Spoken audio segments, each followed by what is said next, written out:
오늘 설교 제목은 그가 야곱의 허벅지 관절을 치매입니다.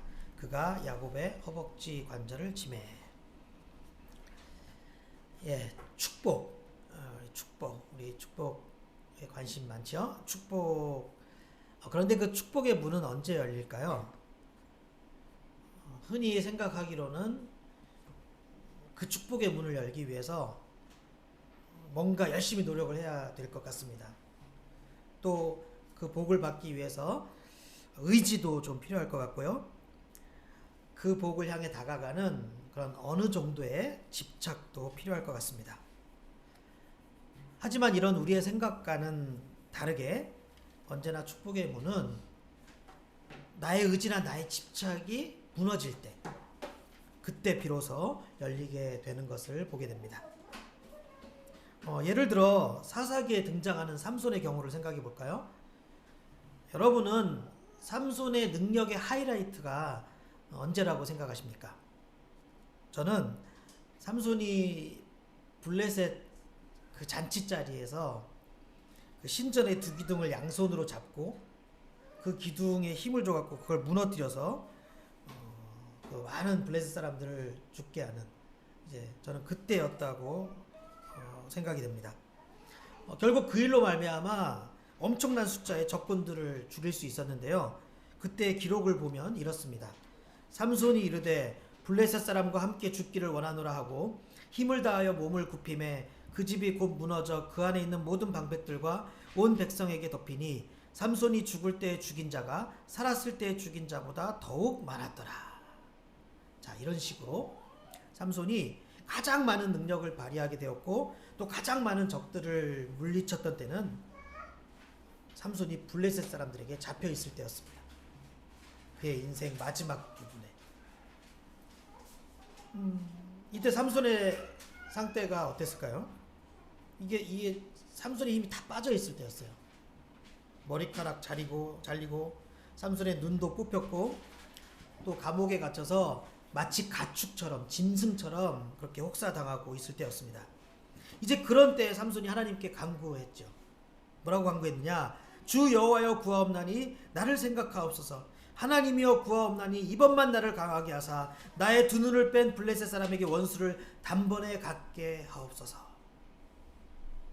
그러자 하나님께서 엄청난 능력을 부어주셨고 삼손이 그렇게 큰 역사를 행할 수가 있었던 것입니다. 그러니까 참 역설적이죠. 삼손의 인생에서 가장 복된 그런 하이라이트의 순간은 삼손의 상태가 가장 좋을 때가 아니라 삼손의 상태가 가장 안 좋을 때였다는 것이죠. 가장 약할 때였어요. 그런데 오늘 본문의 야곱도 참 비슷합니다. 지금 이 야곱도 상황이 지금 어땠을까요? 야복 나루라는 그 장소에 있었던 이 야곱의 상황은 형 에서는 이제 자기를 죽이기 위해서, 복수하기 위해서 달려오고 있었습니다. 수많은 병사들 데리고 달려오고 있고 코앞까지 다가왔어요. 그래서 야곱의 입장에서는 뭐 뒤로 도망칠 수도 없고 그렇다고 앞으로 나갈 수도 없는 그야말로 진퇴양난의 그런 상황이었습니다. 이제 그런 위기 속에서 야곱이 홀로 있었는데요. 엎친 데 덮친 격으로 그날 밤에 갑자기 어떤 사람과 싸움까지 하게 된 거예요. 24절 야곱은 홀로 남았더니 어떤 사람이 날이 새도록 야곱과 씨름하다가, 날이 새도록 씨름했다고 하니까 깊은 밤에 벌어진 사건이었습니다. 제 생각에 야곱 입장에서는 아마 그 사람이 형이 보낸 자객이 아닐까? 그렇게 생각했을 수도 있을 것 같아요. 지금 형이 확실히 자기를 죽이러 온다는 것을 알고 있었으니까. 근데 갑자기 어떤 사람이 나타나서 그냥 그 사람이 처음부터 이렇게 시비를 걸고 싸운 건지 아니면 그냥 나타났는데 갑자기 야곱이 막 덤빈 건지 그건 모르겠지만 격렬한 지금 격투가 벌어졌어요. 살아남기 위해서 아주 더 격렬하게 싸웠을 것 같습니다. 자, 그런데 야곱이 어떤 사람이에요? 보통 사람이 아니잖아요. 정말 그동안 험난한 그런 삶 속에서도 산전수전 다 겪고 사기도 치고 수단과 방법 가리지 않고 그야말로 전쟁 같은 삶을 그렇게 살아온 사람 아닙니까? 이 기질도 보통이 아니거든요. 이 어떤 사람은 누구죠? 하나님의 천사였어요. 하나님이 보낸 사자였는데 지금 그 하나님의 천사랑 싸웠어요. 근데 야곱이 쉽게 지지 않는 거예요. 25절을 보면 자기가 야곱을 이기지 못함을 보고, 야, 이런 놈 처음 봤다 생각했을 거예요. 그래서 결국 어떻게 합니까? 그 천사가 이제 지금 이제 사명 끝나고 이제 빨리 내 할 일이 있는데 야곱이 붙잡고 안 놓는 거예요. 붙잡는 거 도사거든요. 태어날 때부터 형 발목 붙잡았죠. 뭐든 한 번 잡으면 그냥 놓지 않는 사람. 여자도 그랬잖아요. 라헬이 마음에 드니까 그 붙잡고 안 놓느라고 14년을 일했잖아요. 그 여자를 얻기 위해서 도합 14년이나 일한 거거든요. 잡으면 안 나요, 야곱은. 이 천사도 마찬가지예요. 천사도 잡고 놔라. 못 놓겠습니다. 놔라. 못 놓겠습니다. 그렇게 한 거예요. 그런데 거기서 그 천사가 야곱의 허벅지 관절을 쳐서 그냥 부러뜨려요. 이 허벅지 관절이 뭐예요? 요즘 말로 하면 고관절이에요. 고관절. 근데 여러분, 이 고관절이 어긋나면 어떻게 돼요? 이 중심이 무너지고 제대로 서 있을 수도 없고 움직일 수도 없어요. 그러니까 야곱 입장에서 보자면 안 그래도 지금 자기가 처한 상황이 안 좋은데 몸까지 망가진 겁니다. 정말 최악의 상황이 되어버린 것이죠. 뭐 우리로 치자면 뭐 돈도 없어, 집도 없어. 근데 막 나를 해치려고 막 많은 사람들이 막 그러고 있어요. 누군가는 나를 해치려고 하고 나를 죽이려고 하고. 그런데 뭐 암까지 걸린 거야. 지금 그런 상황 아닙니까? 얼마나 안 좋아요. 자, 이렇게 야곱의 상황이 정말 최악이었습니다. 자, 그런데 놀라운 반전이 일어나죠. 이렇게 최악으로 보이는 상황에서 야곱은 최고의 복된 순간을 맞이합니다. 바로 이때. 그야말로 야곱의 인생의 최고의 하이라이트가 바로 이때가 돼요. 28절을 볼까요? 28절 보면 그가 이르되 네 이름을 다시는 야곱이라 부를 것이 아니요 이스라엘이라 부를 것이니 이는 네가 하나님과 및 사람들과 겨루어 이겼음이라. 그리고 29절 야곱이 청하여 이르되 당신의 이름을 알려주소서. 그 사람이 이르되 어찌하여 내 이름을 묻느냐 하고 거기서 야곱에게 축복한지라. 축복했어요. 이렇게 야곱은 그의 삶이 송두리째 바뀌는 복을 받게 됩니다. 하나님께 직접 축복을 받아요. 이 새로운 이름인 이스라엘은 하나님과 겨루다라는 뜻이에요. 하나님이 다스리실 것이다 라는 뜻도 있습니다. 이제 이런 복된 이름을 하나님께로부터 직접 선사받게 되고 그로 인해 이스라엘 백성들의 진짜 참된 시조로서 확고히 자리 잡게 된 거죠. 그래서 그 다음부터 그 후손들 그 나라가 이름이 뭐예요? 이스라엘이잖아요. 예를 들면 제가 하나님께 새로운 이름을 받았어요. 넌 이제부터 제광이라 하지 말고 대한민국이라고 하라. 그러면서 이제 제 후손들이 다 그다음부터는 제 후손들이 그다음부터는 백성을 이루고 그 백성이 이제 대한민국이 되는 거예요. 어마어마한 축복 아닙니까? 자, 상황이 이쯤 되면요. 이제 그 형 에서가 야곱을 죽이러 오는 것은 문제도 안 되는 거예요. 이건 뭐 아무것도 아닌 거예요. 별게 아닌 거예요. 상위의 복을 받게 되면 하위의 복은 자동으로 따라오게 되어 있어요. 그러니까 형 에서 문제까지 자동으로 싹 해결된 겁니다. 이렇게 야복 나루에서의 야곱, 정말 최악의 상황이라고 여겼던 그 야복 나루에서의 야곱은 결국 어마어마한 축복의 문을 열 수 있게 되었습니다. 처음에 야곱이 어땠습니까? 분명 위기의 상황 속에 있었죠. 그런데 그런 상황에서 허벅지 관절까지 그나마 남아있던 어떤 그런 힘까지 능력까지 다 무너진 그런 경우, 조금 남아있던 그런 힘이나 의지마저 다 사라지게 된. 그런데 그런 상황에서 역설적으로 최고의 복을 받게 된 거예요. 최고의 복을. 야곱이 할 수 있는 것이 하나도 없을 때, 야곱이 드러낼 실력이 하나도 없을 때, 야곱이 발휘할 능력이 하나도 없을 때, 바로 그런 때 하나님이 축복의 문을 열어주셨다는 거예요. 여러분, 축복의 문은 이럴 때 열리는 거예요.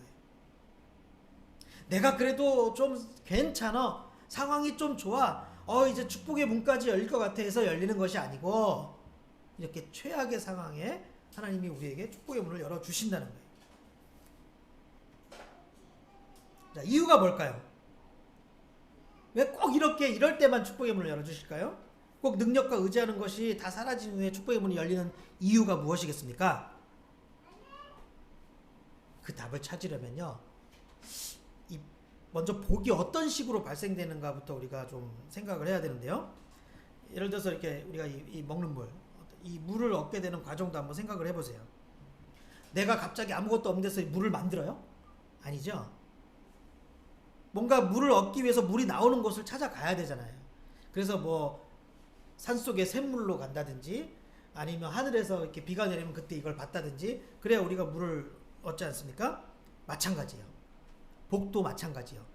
그러니까 복이 나오는 곳, 그러니까 복의 근원으로 가야지만 그 복을 찾을 수 있어요. 근데 복의 근원은 누구십니까? 하나님이세요. 하나님. 그러니까 우리가 하나님이 작업을 하셔야 우리가 복을 누릴 수 있다는 것이죠. 뭐 내 방법으로 하고 내가 어떤 작업을 하는 것은 복 받는 것과 아무 상관이 없다는 것입니다. 또 그렇게 해도 아무 소용이 없다는 거예요. 또 내가 어떤 축복의 원동력이라고 생각하는 그런 것들도 있을 거 아니에요. 그런데 그런 것들은 사실 축복의 원동력이 아니라 대부분 축복의 걸림돌이 돼요. 이 복의 원리를 잘 알아야 복을 받을 수 있는 거예요. 그래서 요즘 사람들 돈 많이 벌고 싶으니까 뭐 그런 책이 베스트셀러라면서요. 뭐 돈의 원리를, 금융의 원리, 경제의 원리. 왜? 무엇을 제대로 알기 위해서 그 원리를 알아야지만 그걸 얻을 수 있으니까. 여러분 복도 마찬가지입니다. 복의 원리를 우리가 알아야 우리가 복을 받을 수 있다는 거예요. 그런데 복의 원리가 뭡니까? 복의 근원을 알아야 된다는 거예요. 복의 근원.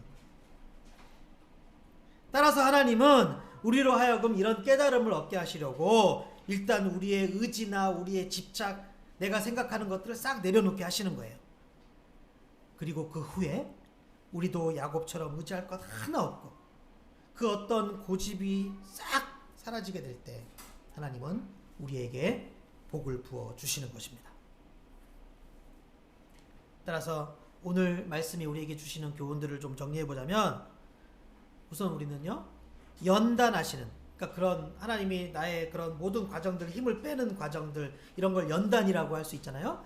그러니까 하나님이 연단을 하시는데 그 연단하시는 하나님의 손길에 나를 내어 맡길 수 있어야 된다는 것입니다. 그게 중요해요. 여러분 아시는지 모르겠지만 깨끗이 씻겨야 하리라는 그런 찬양이 있어요. 그 찬양 가사처럼 우리가 돼야 한다는 것이죠. 부서져야 하리, 부서져야 하리, 그런 찬양이 있어요. 무너져야 하리, 더 많이 깨져야 하리, 무너져야 하리, 부셔져야 하리. 이유가 뭐예요? 그렇게 무너지고 부서질 때 제대로 된 축복의 문이 열리기 때문이에요. 그제서야 하나님이 우리에게 축복의 문을 열어주신다는 것입니다. 그리고 여기서 우리가 한번 생각해 볼 수 있는 또 다른 교훈은요, 자, 우리가 부서지려면 얼마나 힘이 들겠어요? 아프겠어요. 그죠? 우리가 깎여나갈 때 얼마나 고통이 있겠습니까? 그래서 그 고생을 그런데 피할 수 있는 방법은 없을까? 있어요. 그러면 그거 피하면 복도 못 받는 거 아니에요? 아니, 그 부서지는 과정을 좀 피하면서도 복을 받을 수 있어요. 그게 뭘까요? 우리가 야곱이 아니라 그의 아버지 이삭처럼 되면 돼요. 무슨 말일까요? 제가 예전 설교에서도 말씀드렸죠? 이삭이 어떤 사람입니까? 이삭은요, 참 순탄하게 복을 받았어요. 뭐 이렇게 야곱처럼 험난하게 속된 말로 개고생하면서 복을 받은 게 아니라 이삭은요, 그냥 그때마다 너무 좋은 복들을 받았어요.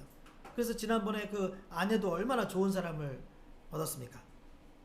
이유가 뭘까요? 제가 말씀드렸죠? 이삭은 그만큼 온유한 사람, 순종의 사람이었기 때문이에요. 그러니까 결국 우리 하기 나름인데요, 이 복을 받더라도 야곱처럼 엄청 고생할 수도 있고 이삭처럼 별로 고생하지 않을 수도 있다는 거예요. 선택은 우리한테 달린 거예요. 우리가 어떻게 하느냐. 그래서 우리가 마땅히 가야 할 길을 어떻게 걸어가느냐, 거기에 달린 거예요. 그러니까 야곱처럼 자꾸 내 고집대로 하면 헤매는 거고요. 반대로 이삭처럼 처음부터 하나님이 인도하시는 대로 그냥 따라가고 순종하면 별로 고생 안 하고 복을 받는 거예요. 그러니까 이삭은 별로 고칠 것도 없고 깎일 것도 없었으니까 그만큼 연단을 덜 받은 거예요. 이삭 온유한 사람이라 그랬죠. 이 온유하다는 게 무슨 뜻입니까? 자신의 의지나 집착을 내려놓았다는 뜻이거든요. 그러니까 하나님 입장에서는 그런 의지나 집착을 특별히 막 깨실 필요가 없는 거예요. 우리 자녀들 키울 때 이제 자녀를 키우신 분들은 다 경험하실 거예요. 우리 아이가 고집센 애가 있고 또 고집 없고 또 말 잘 듣는 애도 있는데, 고집센 애들은 그만큼 혼나고 맞아요. 다 똑같은 거 아니겠습니까? 근데 하나님은 야곱도 복을 주시고 이삭도 복을 주세요. 왜? 둘 다 하나님의 자녀이기 때문에, 또 언약이 있기 때문에. 그러면 우리가 이렇게 생각하잖아요. 아니 저기 이삭에게만 복을 주시고 야곱은 복을 안 주실 수도 있는 거 아니야? 근데 우리가 이제 자녀에 비유하면 그렇지 않잖아요. 첫째, 둘째, 셋째가 있는데 다 내 자식이잖아요. 뭐 10손가락 깨물어서 안 아픈 손가락이 어딨냐 그런 말도 있잖아요. 그러니까 중요한 것은, 그래요, 우리 하나님은 사랑의 하나님이시고 우리에게 복을 주시고 우리를 인도해 주시는 하나님이신데, 자, 내가 정말 제대로 된 그 복을 맞이하려면, 얻기 위해서는 내가 하기에 따라 내가 더 많이 깎일 수 있고 내가 더 많이 부셔질 수 있어야 된다는 겁니다. 사람마다 다 다른데 야곱은 그 작업이 너무나 필요했던 사람이었어요. 그냥 야곱의 원래 그 모습, 갖고 있는 그 모습, 그 고집이나 그 상황 그대로 하나님이 복을 줄 수가 없었던 거예요. 그래서 이런 연단이 있었던 것입니다. 그래서 실제로 나중에 보면요, 야곱이요, 이 야복나루에서 사건으로 인해서 정말 많이 변화된 모습을 보입니다. 대표적으로 언젠가 그 자신의 딸인 그 디나가 그 강간을 당하지 않습니까? 그로 인해서 형제들이, 그러니까 자기 아들들이 복수를 하게 되죠. 그 히위 족속이었는데요. 그래서 이제 히위 족속과 전쟁을 치러야 하는 일촉즉발의 위기 상황이 닥쳐요. 그때 야곱이 어떻게 했냐? 창세기 35장 3절을 보면요, 우리가 일어나 베델로 올라가자. 내 환난 날에 내게 응답하시며 내가 가는 길에서 나와 함께 하신 하나님께 내가 거기서 제단을 쌓으려 하노라. 이렇게 말해요. 이거 원래 야곱의 성격 생각할 때 말도 안 되는 거예요. 야곱은 이런 사람이 아니에요. 어마어마한 변화예요. 자기가 세상 똑똑한 사람이거든요. 자기가 세상 잘났다고 생각하던 사람이었거든요. 그런데 일이 터지자마자 어떻게 해요? 아서라 성질 좀 부리지 말아라. 니들은 왜 이렇게 혈기가 있냐? 니들은 왜 이렇게 난리를 치냐? 우리가 그럴 게 아니다. 큰일 났다. 나는 하나님 앞에 가야겠다. 일이 터지자마자 짐 싸서 하나님께 가서 내가 예배 드리고 기도해야겠다. 그러면서 이렇게 가요. 하나님부터 찾고 기도부터 하잖아요. 야곱이 왜 이렇게 됐을까요? 어떤 사건으로 언제 그렇게 됐을까요? 바로 야복나루에서 사건 때문에 이렇게 변화된 거예요. 야복나루에서 허벅지 관절이 꺾임으로 이렇게 된 거예요. 그 야복나루에서 허벅지 관절이 꺾이지 않았으면 야곱은 이렇게 변화되지 못했을 겁니다. 그러니 우리도 명심해야 합니다. 우리 각자의 허벅지 관절이 무너지게 될 때 그때 비로소 복을 받게 된다는 거예요. 그러니 하나님께 내어 맡길 수 있어야 합니다. 하나님 방식에 순종해야 합니다. 그럴 때만 야곱이 이스라엘로 바뀌는 역사가 우리에게도 일어나는 거예요. 또 나에게 있어서 그렇게 무너져야 할 허벅지 관절은 무엇일까를 우리가 생각해 볼 수 있어야 합니다. 사람마다 다르겠죠? 야곱처럼 어떤 고집이나 욕심 같은 그런 것일 수도 있겠죠?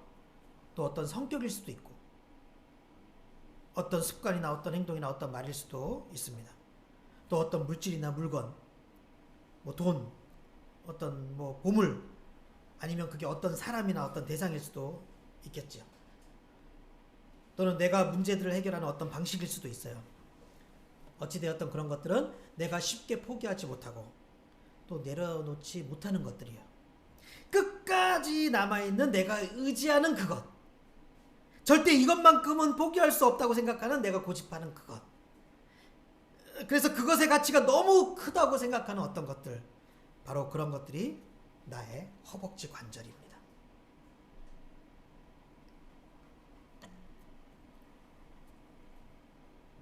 그런데 잘 생각해 보면 대부분의 경우가 바로 그렇게 내가 붙잡고 있는 그것 때문에 더 큰 복을 우리가 누리지 못하는 거예요.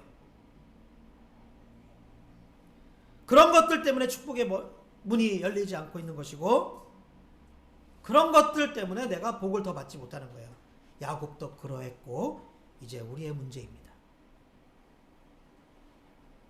나의 허벅지 관절은 뭘까? 천사를 끝까지 붙잡고 있었던 야곱의 힘의 원동력은 고관절이었어요. 힘이 있으니까, 아직 힘이 남아있으니까. 근데 그것마저도 꺾여야 비로소 복을 받는다는 거예요.